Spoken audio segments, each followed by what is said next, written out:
Good evening, brothers and sisters. भाई और बहनों, आपको good evening. It is in my heart to share something on what is inside, which is most important. आज मेरे हृदय में जो बोझ है जो मैं बांटना चाहता हूँ वो ये है, जो हमारे भीतर जो हमारे अंदर है वो ज्यादा जरूरी, ज्यादा महत्वपूर्ण है। Amy Carmichael made a statement about the significance of our inner life. Amy Carmichael ने का एक कथन था हमारे अंदरूनी जीवन का कितना महत्व है उसके विषय में। She said, if a cup brim full of sweet water, a cup full of sweet water cannot spill even one drop of bitter water, however violently it is shaken. उनका ये कथन है कि एक कप में अगर मीठा पानी भरा हो, उसको कितने भी जोर से हिलाया जाए, उसमें से एक भी बूंद कड़वे पानी की नहीं गिर सकती। I can see I have a water bottle here. Suppose it is full of sweet water. मेरे पास यहाँ एक वाटर बॉटल है, मान लीजिए अगर ये मीठे पानी से भरा हुआ होगा। So however violently I shake it, if sweet water is inside, bitter water, even a drop of bitter water cannot come out of this bottle. कि मैं इसको कितने भी जोर से हिलाऊं, कितने भी तेजी से हिलाऊं, अगर अंदर मीठा पानी भरा है तो बाहर कड़वे पानी की बूंद गिर ही नहीं सकती। So that is a very challenging thought about the need to fill our heart and our lives, our inner life with the good things. और इसलिए ये बहुत ज्यादा चुनौती देने वाला विचार है कि हम हमारे हृदय को और अंदरूनी जीवन को अच्छी बातों से भरे। If our inner life is full of good things, no bad or evil thing can come out of us. अगर हमारा अंदरूनी जीवन अच्छी बातों से भरा हुआ है तो हमसे कोई भी बुरी या दुष्ट बात बाहर नहीं आ सकती। If our heart is full of goodness and mercy, kindness and love and patience, अगर हमारा हृदय अच्छाई से, भलाई से, प्रेम से, धीरज से भरा हुआ होगा तो a situation comes, whatever may be the provocation, whoever may be provoking us, evil things cannot come out of us. किसी भी परिस्थिति में सामने से कोई भी हमें क्यों ना उकसाए, कितने भी बुरी तरीके से क्यों ना उकसाए, हम में से कोई भी बुरी या दुष्ट बात बाहर नहीं आ सकती। We all should covet for such a life. हम सबको ऐसी जीवन की एक लालसा होनी चाहिए। We may not be transformed overnight to such a life. हम रातों रात में ऐसे जीवन में बदल या रूपांतरित नहीं हो सकते।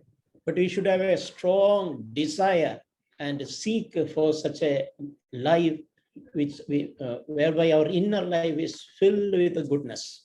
पर हमारी ये तीव्र इच्छा या लालसा होनी चाहिए जहां हमारा अंदरूनी जीवन, अंदर का जीवन इस अच्छाई से भरा हुआ होता है।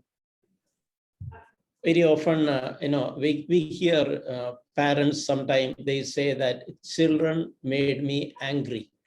कई बार हम सुनते हैं कि माता पिता कहते हैं कि मेरे बच्चों ने मुझे गुस्सा दिलाया, or they irritated me.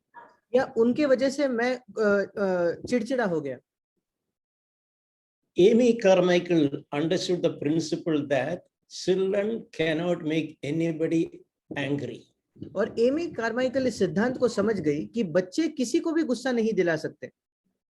Anger is inside. That is why children could bring it out. गुस्सा तो हमारे अंदर ही था, इस वजह से बच्चे उस गुस्से को बाहर निकाल पाए। So no point in blaming the children. और इसलिए बच्चों पर दोष लगा के कोई फायदा नहीं। Accept that, Lord, there is anger inside me. I want to root this out. This anger I want to root out of my life. इस बात को स्वीकारे कि प्रभु मेरे हृदय के अंदर गुस्सा है और इस गुस्से को मैं अपने जीवन से जड़ से निकाल फेंकना चाहता हूँ। If you are looking for excuses, we will never make a spiritual progress. अगर हम सिर्फ कारण देना ही ढूंढ रहे हैं तो हम कभी आत्मिक उन्नति नहीं करेंगे। We can always find a fault with someone else and cover up our own inside. हम हमेशा दूसरों में कोई दोष ढूंढ के हमारे अंदर के जीवन को छिपा सकते हैं। For example, we cannot blame, said a colleague's remarks made me very upset and sad, I am discouraged. उदाहरण के तौर पर हम ये कभी नहीं कह सकते कि मेरा सहकर्मी, मेरे साथ काम करने वाले ने मुझे बहुत तकलीफ दी और उस वजह से मैं गुस्सा हो गया। That colleague's remarks, what it did, it just highlighted, it brought out what was already inside.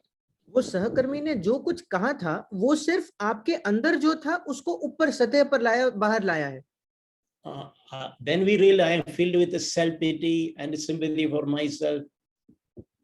और फिर हम जान जाते हैं कि हम खुद ही पर तरस खाने की आदत से भरे हुए हैं।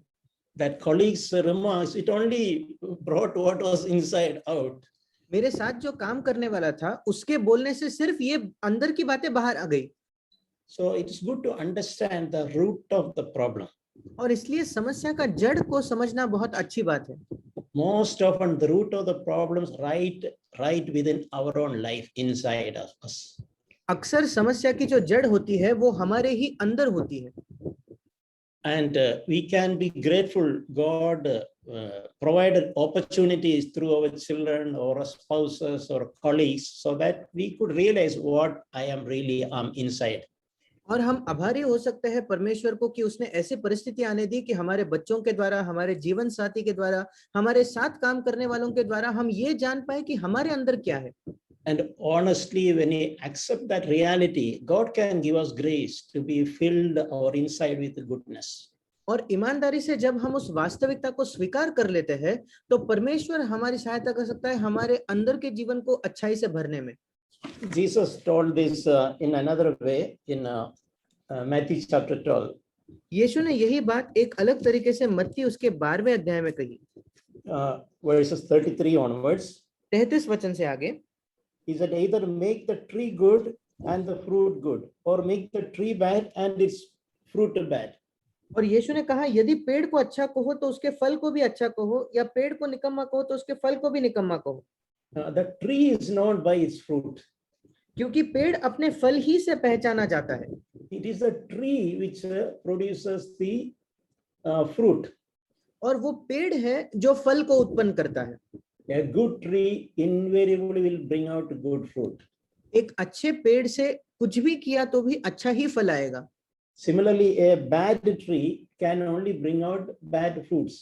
और वैसे ही एक बुरे पेड़ से सिर्फ बुरा फल ही आ सकता है। So instead of blaming the fruit, we should become a good tree. That's what God's plan. और परमेश्वर की योजना यह है कि उस फल को दोष लगाने के बजाय हमें एक अच्छा पेड़ बनना है। Then we can bring out good fruits. फिर हम अच्छे फल ला सकते हैं। Jesus used some strong words. You brood of vipers. यीशु ने यहाँ कुछ कठोर शब्दों का इस्तेमाल किया। उसने कहा हे सांप के बच्चों। Sometimes Jesus used very strong words to convey a powerful message. और कभी-कभी यीशु मसीह बहुत कठोर शब्दों का इस्तेमाल करता था एक बहुत सामर्थ्य भरे संदेश को समझाने के लिए। He said, how can you, being evil, speak what is good? और यीशु कहता है तुम बुरे होकर कैसे अच्छी बातें कह सकते हो? If your inside is evil, you are definitely going to speak evil words. अगर आपके अंदर बुराई है तो आप जरूर बुरे शब्दों का ही इस्तेमाल करोगे। Because mouth speaks out what fills the heart. क्योंकि जो मन में भरा है वही मुंह पर आता है। And he said, the good man will bring out his good treasures, which is good. और यीशु ने कहा भला मनुष्य मन के भले भंडार से भली बातें निकालता है। If our inside there are good treasures, whatever is the provocation, that is what will come out of us. अगर हमारे अंदर अच्छा खजाना है तो कोई भी हमें कितना भी क्यों ना उकसाए वही बातें बाहर आएंगी। And the evil man brings out of his evil treasure what is evil. और बुरा मनुष्य बुरे भंडार से बुरी बातें निकालता है। So our inside, what we are treasuring, what we are stored, that is what will come out. और जो हमारे अंदर है, किस बात को हमने बचा कर रखा है, किस बात को हमने खजाने के तौर पर रखा है, वही बात बाहर आएगी। So whenever some evil comes out of us, we need not be disheartened. और इसलिए जब कभी हमारे अंदर से कोई बुराई बाहर आती है, तब हमें निराश होने की जरूरत नहीं। We can thank God for that situation, because we understood the truth concerning us. हम परमेश्वर को उस परिस्थिति के लिए धन्यवाद दे सकते हैं क्योंकि हम अपने बारे में जो सत्य है उसको समझ गए हैं। I was thought I was so good, मैं सोचता था कि मैं बहुत अच्छा हूँ and I was pretending to be as a very good person. और मैं ये दिखावा कर रहा था कि मैं एक बहुत अच्छा व्यक्ति हूँ। But now that it is exposed, I want to be honest before God and before others. पर अब जब ये बिल्कुल खुला हो गया है तो मैं दूसरों के सामने और परमेश्वर के सामने ईमानदार होना चाहता हूँ। I will never be disheartened. मैं कभी निराश नहीं होऊंगा। I will seek God's grace so that I am filled with goodness. मैं परमेश्वर के अनुग्रह को खोजूंगा ताकि मैं अच्छाई और भलाई से भर जाऊं। And I will reach a stage, irrespective of any provocation by anybody, only good will come out of me. और मैं ऐसे स्तर तक पहुंचूंगा कि कोई मुझे कितना भी क्यों ना उकसाए, मेरे अंदर से सिर्फ अच्छाई ही बाहर आएगी। God will allow us to be shaken so that to reveal the truth concerning us. परमेश्वर अनुमति देगा कि हम हिलाए जाए ताकि हम अपने आपके विषय में सत्य को जान सके। So we should not be foolishly blaming our children or our spouses or our colleagues. और इसलिए मूर्खता से हमें अपने बच्चों को या अपने जीवन साथी, अपने साथ काम करने वालों को दोष नहीं लगाना है। We can take it as God's way of waking us up. हम उस परिस्थिति को ऐसे समझ सकते हैं कि परमेश्वर का यह तरीका है हमें जागरूक करने का। We can read in Hebrews chapter 12. हम इब्रानियों की पत्री उसके 12वें अध्याय में पढ़ते हैं, verse 26. उसका 26 वचन। Lord is telling, yet once more I will shake not only the earth but also the heaven. परमेश्वर कहता है एक बार फिर मैं न केवल पृथ्वी को वरन आकाश को भी हिला दूंगा। So God will sometimes is in the business of shaking. और परमेश्वर कई बार इस हिलाने के काम में होता है। Yeah, he said that he will not only shake the earth but he'll shake the heaven also. और यहाँ लिखा है कि परमेश्वर ना केवल पृथ्वी को पर आकाश को भी हिला देगा। But there is a purpose for that. पर इस काम के पीछे एक उद्देश्य है। So that is written in Hebrews 12:27. और वो इब्रानियों 12:27 में लिखा गया है। So that those things which cannot be shaken may remain. ताकि जो वस्तुएं हिलाई जाती है जो वस्तुएं हिलाई नहीं जाती वे अटल बनी रहे। Correct. So we can also pray, Lord, let all those things which are shaken, let it be shaken and be exposed. और इसलिए हम भी प्रार्थना कर सकते हैं कि प्रभु जो सारी बातें हिलाई जा सकती है उनको हिलाई जाने दे और मुझे वो बातें दिखने दे। What is genuine and what will not be shaken and what is good, let that alone remain. जो वास्तविक है, जो हिलाया नहीं जा सकता, ऐसे ही बातें रहने दे। And in the next verse also we read, we receive a kingdom which cannot be shaken. और अगले वचन में भी पढ़ते हैं, हम इस राज्य को पाते हैं जो हिलता नहीं। So meaning God wants us to give us something which is lasting. इसका मतलब परमेश्वर हमें ऐसी बात देना चाहता है जो टिकी हुई होती है। God is not interested in something which will get destroyed just by a shaking. परमेश्वर हमें ऐसा कुछ भी नहीं देना चाहता जो थोड़े से हिलाने पर नष्ट हो जाए। As we read, God wants to retain things which will not be destroyed by shaking. जैसे हमने पढ़ा, परमेश्वर की चाहत ये है कि उन बातों को टिका कर रखे, स्थिर रखे जो हिलाई नहीं जा सकती। So our desire also should be like that. My life should not be just so delicate and covered up, and I am worried what will come out of me when it is shaken. और हमारी भी इच्छा यही होना चाहिए कि हमारा जीवन इतना बहुत नाजुक नहीं होना चाहिए, पूरा ढका हुआ कि थोड़े से भी मुझे बार-बार डरे कि थोड़ा भी हिल जाएगा तो बाहर क्या आएगा मैं नहीं जानता। If my inside is filled with the good, I need not worry about any amount of shaking.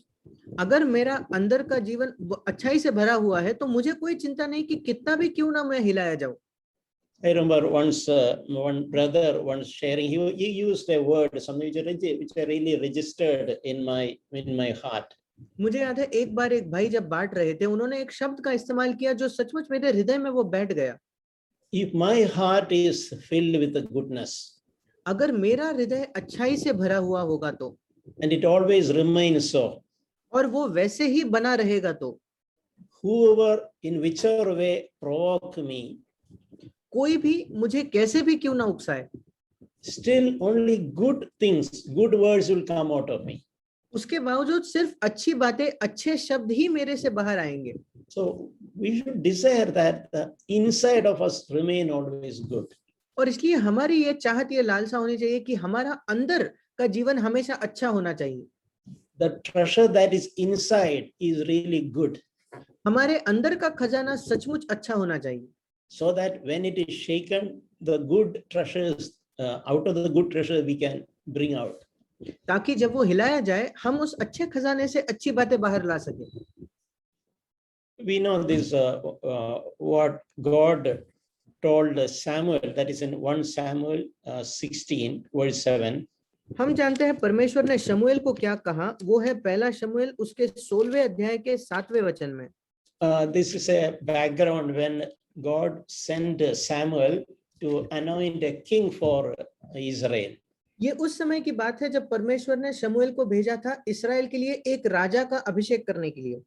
And David's father paraded all of his sons who were real fighters. और दाऊद के पिता ने अपने सारे उन बेटों को शमूएल के सामने लाया जो लड़ाई करने वाले शूरवीर थे। Very tall and strong people. बहुत लंबे और बलवंत लोग। But God said one after, not this one, not this one, not this one. पर एक के बाद एक परमेश्वर कहने लगा, ये नहीं, ये नहीं, ये नहीं। God said, I have rejected him, I have rejected him, I have rejected him. और परमेश्वर कहता था, नहीं, मैंने उसको अस्वीकार कर दिया है, मैंने उसको अयोग्य जाना है। So Samuel was confused, who else could be suitable for the king? और फिर शमूएल सोचने लगा कि इन लोगों के बजाय और कौन है जो राजा होने के योग्य है। Someone who is so tall and strong and looking fiery. So who else can be the king? कोई व्यक्ति जो इतना ऊंचा है, इतना मजबूत है, लड़ाकू दिखता है, इसके अलावा और कौन राजा हो सकता है? God told, do not look at his appearance. और परमेश्वर ने कहा, उसके रूप पर दृष्टि न कर, or at the height of his stature. और उसके कद की ऊंचाई पर ध्यान मत दे। So God's interest is not external. और परमेश्वर की दिलचस्पी बाहरी बातों में नहीं है। How things appear. कैसी बातें दिखती है उसमें परमेश्वर दिलचस्पी नहीं रखता। How people make it appear outside. लोग बाहर क्या एक छवि प्रस्तुत करते हैं। And God said, man looks at the outward appearance. और परमेश्वर ने कहा, मनुष्य तो बाहर का रूप देखता है, God looks at the heart. परंतु परमेश्वर की दृष्टि मन पर रहती है। So this is something which the Lord has been speaking to me. और ये एक बात है जो परमेश्वर मुझसे बात कर रहा है। People are interested in or even deceived by the outward appearance. लोगों की दिलचस्पी बाहरी दिखावे में है और उसी से वो धोखा खाते हैं। So the deep desire that the Lord has put in my heart is what the Lord is interested, that should be where my interest also. और गहरी इच्छा जो प्रभु ने मेरे हृदय में डाली है कि जहां परमेश्वर की प्रभु की दिलचस्पी है वही मेरी दिलचस्पी होनी चाहिए। If God is not looking at the outward appearance, my focus should not be there. अगर परमेश्वर बाहरी रूप को नहीं देखता तो मेरा ध्यान भी वहां नहीं होना चाहिए। As the Lord looks at the heart, my sincere interest should be the condition of my heart, preserving the condition of my heart. जैसे प्रभु मन को देखता है, मेरी भी पूरी इच्छा यही होनी चाहिए कि मैं अपने मन को बचाए रखूं। When I read this verse, I remember an incident when some years back, when we went to buy a house. जब मैं इस वचन को पढ़ता हूँ मुझे एक घटना याद आती है, कुछ साल पहले जब हम एक घर खरीदने गए थे। We saw it was just construction had just started. और उस घर का निर्माण और कंस्ट्रक्शन बस शुरू ही हुआ था। They had just constructed the main gate and the compound wall, and inside just some digging etc. were going on. और उन्होंने बस बाहर का जो मेन गेट था और कुछ दीवारें खड़ी की थी, अंदर खोदना अभी भी चालू था। But the outside gate was like the gate of a palace. पर बाहर का जो गेट था वो मानो किसी राजमहल का फाटक लग रहा था। But I discovered after some time, actually I booked a house there, then realized the inside it's all deception. और हमने वहां एक घर भी बुक किया, पर बाद में हमें पता चला कि अंदर बस धोखा है। They were deceiving with an appearance of palace, so beautiful mighty entrance. और वो ऐसा दिखावा कर रहे थे कि राजमहल का इतना सुंदर फाटक बनाया है, उससे वो धोखा दे रहे थे. But inside the quality of construction was so poor and rooms were so small. और अंदर जो निर्माण हो रहा था उसका क्वालिटी इतना कम था और वो जो रूम्स थे बहुत छोटे थे. So God doesn't want our life like we give an external impression to others, but our inside is not as good. और इसलिए परमेश्वर चाहता नहीं कि हम भी दूसरों को बाहरी तौर पर तो बहुत अच्छा दिखावा करते हैं, पर अंदर से हम वैसे नहीं होते. I remember many years back, the Lord was speaking to me from the example of King Solomon when the Queen of Sheba visited her. और मुझे याद है कई सालों पहले परमेश्वर ने मुझे सुलेमान राजा के उदाहरण से बताया जहां वो दक्षिण की रानी उससे मिलने आती है. So when Queen of Sheba visited the palace of Solomon, और जब वो दक्षिण की रानी सुलेमान के राजमहल को देखने आती है, she made a remark saying that what I heard was very little, and when I heard that also I did not believe, but when I actually came it is far more than what I heard. और उसने कहा कि जो कुछ मैंने सुना था वो वो आधा भी नहीं था, जब मैंने आकर देखा तो वो उससे बहुत ज्यादा बढ़कर था. So that words really challenge I may be giving an impression to others. और उन वचनों ने मुझे बहुत चुनौती दी कि कभी-कभी शायद मैं लोगों के सामने ये दिखावा करने की कोशिश कर रहा हूं. But then when they really come to know about me, my actual life should be far more better than the impression I gave to others. पर जब वो मुझे वास्तविकता में जान जाते हैं तो लोगों की सामने मेरी जो छवि है उससे मेरा जीवन कई ज्यादा बेहतर होना चाहिए. Meaning we should never try to give an impression beyond what we really are. दूसरे शब्दों में हम जो वास्तविकता में है उससे बढ़कर हमें लोगों के सामने कोई दिखावा नहीं करना चाहिए. Even if we don't try to give much an impression to others, we should focus to work in our inside. और दूसरों के सामने कुछ भी प्रस्तुत करने से ज्यादा हमें हमारे अंदर पर ध्यान देना चाहिए. Because the Lord is looking at my inside. क्योंकि प्रभु मेरे अंदर देखता है. Not the way how I give an appearance or impression for others. मैं लोगों के सामने क्या प्रस्तुत करता हूँ, कैसा दिखावा करता हूँ, उस पर नहीं. I think a person who is really interested in godliness will focus on the things inside him. मैं सोचता हूँ कि एक व्यक्ति जो सचमुच ईश्वरीयता में इच्छा रखता है, दिलचस्पी रखता है, वो उसके अंदरूनी बातों पर ज्यादा जोर देगा. You know, when Jesus was here on earth, a group of people who could not, whom he dealt very strongly is hypocrites. और जब यीशु मसीह इस पृथ्वी पर था तो एक ऐसे लोगों का झुंड था जिससे यीशु मसीह बहुत कठोरता से पेश आता था, वो थे पाखंड करने वाले लोग. Jesus could never tolerate hypocrites. यीशु मसीह पाखंडी लोगों को सहन नहीं कर पाता था. The simple meaning of hypocrites means actors. और पाखंडी होने का सीधा सीधा अर्थ है नाटक करना. So we all have this natural tendency to pretend beyond what we really are. और हम सबके अंदर ये स्वाभाविक आदत होती है कि हम जो है उससे ज्यादा होने का हम दिखावा करते हैं. Sometimes it might be about how godly we are. शायद कभी-कभी हम कितने ईश्वरीय हैं इसका वो हो सकता है. Sometimes practical things, how much we pray, how much we fast, etc. We want to give an impression to others than reality. और कभी-कभी ऐसी बातें हो सकती है कि हम कितना प्रार्थना करते हैं, हम कितना उपवास करते हैं, हम दूसरों के सामने एक ऐसी छवि बनाना चाहते हैं जो हमारी सच्चाई से ज्यादा है. If you want to be really godly, we have to work in that area. अगर हम सचमुच ईश्वरीय होना चाहते हैं तो हमें उस क्षेत्र में काम करना है. Never try to give an impression beyond what we really are. हम जो वास्तविकता में है उससे ज्यादा कुछ भी लोगों के सामने दिखावा करने की हमें कोशिश नहीं करनी चाहिए. It is better to reveal a little less than what we really are. ये बेहतर है कि हम जो है उससे कम हम दूसरों को प्रस्तुत करें. Otherwise, we will clearly fall into the category of hypocrites whom Jesus hated. नहीं तो हम भी उन पाखंडियों की श्रेणी में गिरेंगे जिनसे यीशु मसीह घृणा करता था. Jesus had no problem in accepting sinners who were honest. यीशु मसीह को पापियों को स्वीकार करने में कोई हिचकिचाहट नहीं थी जो ईमानदार थे. But he could not accept people who pretend. पर वो ऐसे लोगों को कभी स्वीकार न कर पाया जो दिखावा करते थे।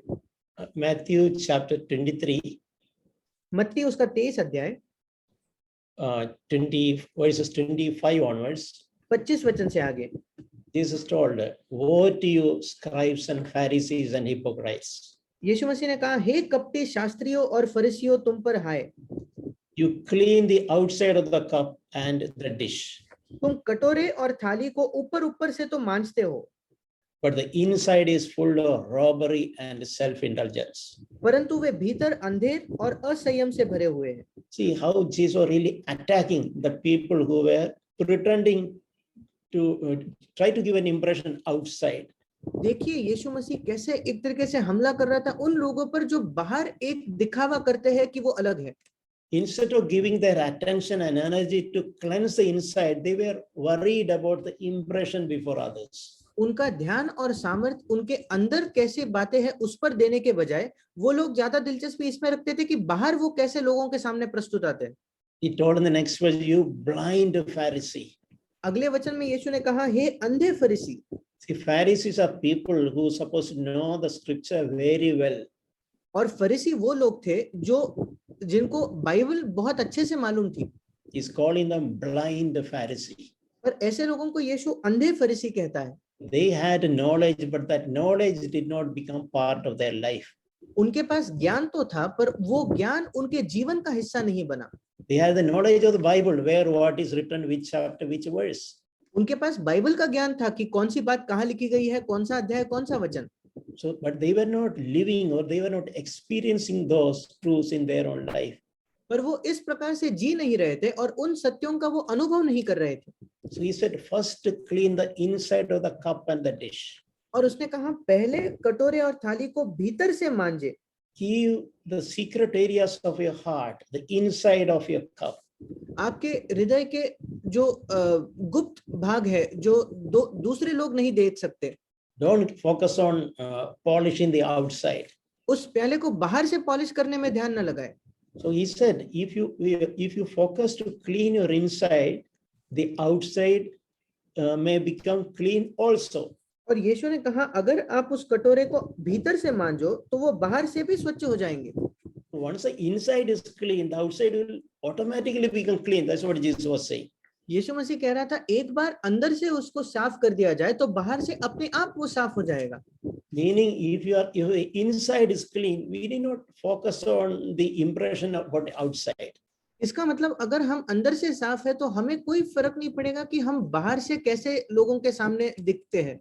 And he continued to say, "You are like whitewashed tombs." और आगे जाकर यीशु ने ये भी कहा तुम चुना फिरी हुई कब्रों के समान हो। You know, tombs, if you go to cemetery, we know tombs, very often tombs are kept very well with the marble stones, etc., or whitewashed. और हम जानते हैं अगर हम कभी दफन भूमि में जाते हैं तो वो जो कब्र होती है वो दिखने में बहुत अच्छी दिखती है, उस पर चूना लगा के वो बिल्कुल सफेद दिखती है। Yeah, outside they appear beautiful, और बाहर से वो कब्र बहुत सुंदर दिखती है, but inside they are full of dead man's bones and all uncleanness. परंतु भीतर वो मुर्दों की हड्डियों और सब प्रकार की मलिनता से भरी है। So our life should never be like a tomb. और इसलिए हमारा जीवन कभी भी एक कब्र के समान नहीं होना चाहिए। Outside we give an impression, but inside is so dirty and filthy. बाहर से तो हम कोई दिखावा कर रहे हैं पर अंदर से वो इतना गंदगी से भरा हुआ है। We have all the wrong attitudes and motives inside. हमारे गलत मनोभाव, गलत रवैये और गलत मकसद है अंदर। And he said, outwardly you appear righteous to men, but inwardly you are full of hypocrisy and lawlessness. और इसलिए यीशु ने कहा इस रीति से तुम भी ऊपर से मनुष्यों को धर्मी दिखाई देते हो परंतु भीतर कपट और अधर्म से भरे हुए हो। We read a verse in Hebrews chapter 4. हम एक वचन पढ़ते हैं इब्रानियों उसके 4 अध्याय में। It speaks about the work of the word of God does in our lives. और वहां लिखा है परमेश्वर का वचन हमारे जीवन में जो काम करता है उसके विषय में। We read the word of God is living and active, sharper than any two-edged sword. और 12वें वचन में लिखा है क्योंकि परमेश्वर का वचन जीवित और प्रबल और हर एक दोधारी तलवार से भी बहुत चोखा है। and piercing as far as the division of soul and spirit. और प्राण और आत्मा के बीच में वो छेदता है. And it says it will judge the thoughts and intentions of the heart. और वो लिखा है मन की भावनाओं और विचारों को वो जांचता है. So when we read and meditate God's word, this is the God's word will do in our life. और इसलिए जब हम परमेश्वर के वचन को पढ़ते हैं और उस पर मनन करते हैं तो परमेश्वर का वचन हमारे जीवन में यही काम करेगा. This is why the importance of reading, personal reading and meditation is important. और इसलिए बाइबल को खुद व्यक्तिगत तौर पर पढ़ना, उस पर मनन करना इतना जरूरी है. We should not read the Bible so that to find something suitable for others. हमें कभी बाइबल को इसलिए नहीं पढ़ना है ताकि हम कुछ अच्छी बात ढूंढे जो हम दूसरों को बता सकें. By reading the Bible, if you are not getting something for myself and I always something find for my wife or somebody else. अगर बाइबल पढ़ने से मैं अपने आप के लिए कुछ नहीं प्राप्त करता, पर हमेशा मैं अपने पत्नी के लिए या दूसरों के लिए कुछ प्राप्त करता हूँ, or something to preach, या प्रचार करने के लिए कुछ पाता हूँ, that's a sad situation. वो बहुत ही दुख की बात है. But here says, Word of God will judge the thoughts and intentions of the heart. पर यहाँ लिखा है परमेश्वर का वचन मन की भावनाओं और विचारों को या मकसदों को जांचेगा. So our inside there are thoughts and there are intentions, there are motives. हमारे अंदर ऐसी विचार होते हैं, ऐसे मकसद होते हैं. The Word of God will judge there. और परमेश्वर का वचन वहां न्याय करेगा. Word of God will judge our thoughts which is hidden to others. परमेश्वर का वचन हमारे विचारों का न्याय करेगा जो दूसरों से छिपे हुए हैं. Whether we have judgmental thoughts about others, क्या हमारे पास न्याय करने के विचार है दूसरों के विषय में? whether we have unloving thoughts about others, क्या हमारे मन में दूसरों के लिए प्रेम न करने वाले विचार है? whether we harbor thoughts of self-pity about ourselves. कहीं हम खुद पर ही तरस खाने वाले विचार तो नहीं करते? So all this kind of thoughts happen inside us. और ऐसे सारे विचार हमारे अंदर होते हैं. Word of God will judge it, means help us to come out of ungodly thoughts. परमेश्वर का वचन इन विचारों का न्याय करेगा, मतलब हमारे ऐसे अभक्ति वाले जो विचार है उससे बाहर हमें लाने की कोशिश करेगा. The Word of God also will judge the intentions of the heart. और परमेश्वर का वचन जो है हमारे हृदय के जो मकसद या उद्देश्य है उसका भी न्याय करेगा. See, our intention of the heart is a big thing where the Lord is looking at. हमारे मन में क्या मकसद था, क्या उद्देश्य था, वो एक बड़ा क्षेत्र है जहां परमेश्वर देख रहा है. For example, when we say we may be apparently saying something to somebody. मतलब उदाहरण के तौर पर हम शायद किसी को कुछ कह रहे हैं, But I have a wrong intention. पर मेरा इरादा गलत है. God is watching that. परमेश्वर वो देख रहा है. It is not what we say or what we do, what God is interested. परमेश्वर की दिलचस्पी हम क्या कहते हैं, हम क्या करते हैं, इसमें नहीं है. God is interested in the motives or intentions behind what we are saying or what we are doing. परमेश्वर की दिलचस्पी इस बात में है कि हम जो कुछ कहते हैं, जो कुछ करते हैं, उसके पीछे हमारा क्या इरादा या क्या उद्देश्य है. It's good always to judge our intentions or motives even when we are doing good. और इसलिए जब हम कुछ भलाई भी करते हो, ये अच्छी बात है कि हम अपने इरादों और उद्देश्यों को जांच ले, उसका न्याय करें. Why I am doing this? Is it to take some honor for me? ये बात मैं क्यों कर रहा हूँ? क्या मैं अपने आप के लिए कोई आदर प्राप्त करना चाहता हूँ? So when we do some good things apparently outward, we have to see what is the intention behind it. और इसलिए जब हम कुछ अच्छी बातें भी करते हो तो हमें उसके पीछे क्या इरादा है उसको देखना चाहिए. Because there is a verse in Hebrews, I think it's Hebrews 6. क्योंकि इब्रानियों उसके छठे अध्याय में एक वचन है. It speaks about repentance from dead works. वहां लिखा है मरे हुए कामों से मन फिराना. So we need to repent about something which is not acceptable before God. और हमें एक ऐसे बात से मन फिराना है जो परमेश्वर के सामने ग्रहण योग्य या स्वीकार करने लायक नहीं है. Here it speaks about dead works. यहाँ मरे हुए कामों के विषय में लिखा है. Dead work can be even some good works. मरे हुए काम शायद अच्छे काम भी हो सकते हैं. But with a wrong motive behind, a wrong intention behind it. पर उसके पीछे का उद्देश्य या इरादा गलत था। God is not pleased with it. परमेश्वर इससे बिल्कुल प्रसन्न नहीं है। Even though that act itself was good, my intention or motive behind it was not pleasing to the Lord. यद्यपि मैंने जो किया वो अच्छा था, पर उसके पीछे जो मेरा उद्देश्य या इरादा था वो परमेश्वर को प्रसन्न नहीं करता। So we had to repent from dead works. और इसलिए इन मरे हुए कामों से हमें मन फिराना है। So I was thinking, this thought was coming to me during this week. और इसलिए मैं सोच रहा था, ये विचार मेरे मन में इस हफ्ते में आ रहा था। Any ministry or anything when we do, कोई भी सेवकाई या कुछ भी अगर हम करें तो it may be apparently a good work or a good ministry. दिखने में तो शायद वो एक अच्छा काम, एक अच्छी सेवकाई हो सकती है। It may be even blessing some people. शायद उससे कुछ लोगों को आशीष भी मिल रही होगी। But still God's attention is why I am doing this. पर उसके बावजूद परमेश्वर का ध्यान यहाँ है कि मैं ये बात क्यों कर रहा हूँ। God is watching why I am doing this ministry. परमेश्वर ये देख रहा है कि मैं इस सेवकाई को क्यों कर रहा हूँ। Is it to take some honor for me, a name for me? क्या इस वजह से कर रहा हूँ कि मैं अपने आप के लिए कोई आदर प्राप्त करूँ या अपने आप के लिए कोई नाम प्राप्त करूँ।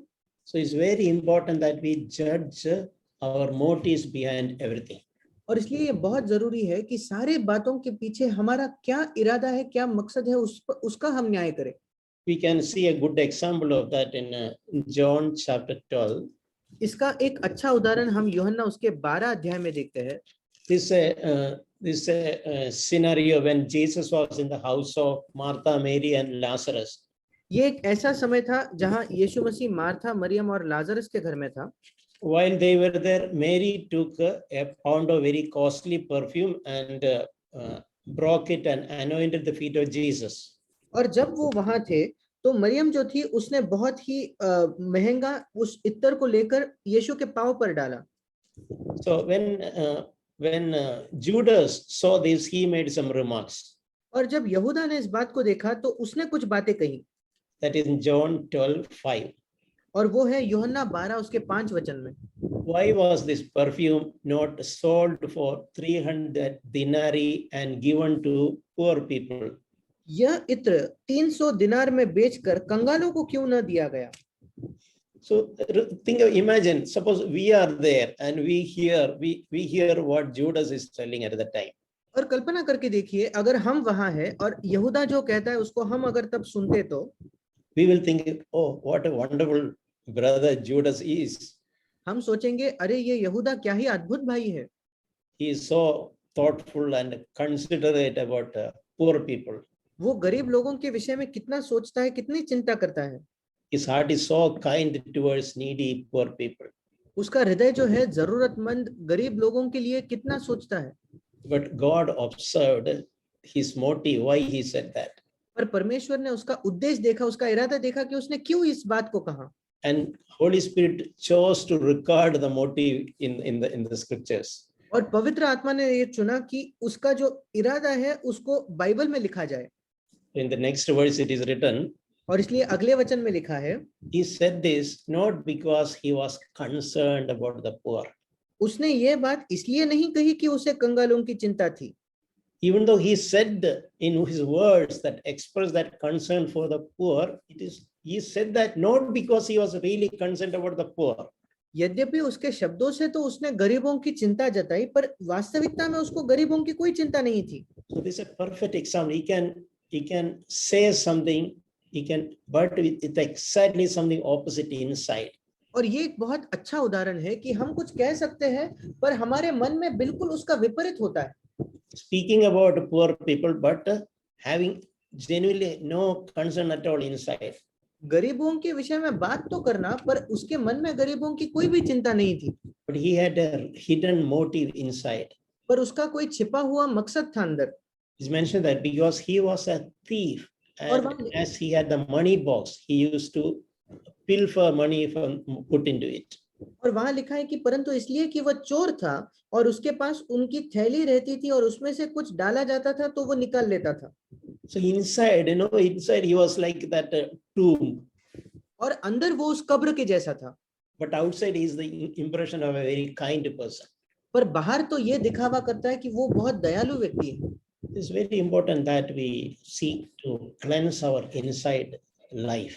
और ये बहुत जरूरी है कि हम हमारे अंदर के जीवन को साफ करने का यत्न करें। And Jesus said, if our inside is clean, we need not worry about the appearance of it. और जैसे यीशु ने कहा, अगर हमारे अंदर का जीवन साफ है तो हमें बाहर हम कैसे दिखते हैं इस पर चिंता करने की आवश्यकता नहीं। For example, if our inside is genuinely good, we need not worry what others speak about it or what impression others get about it, at us.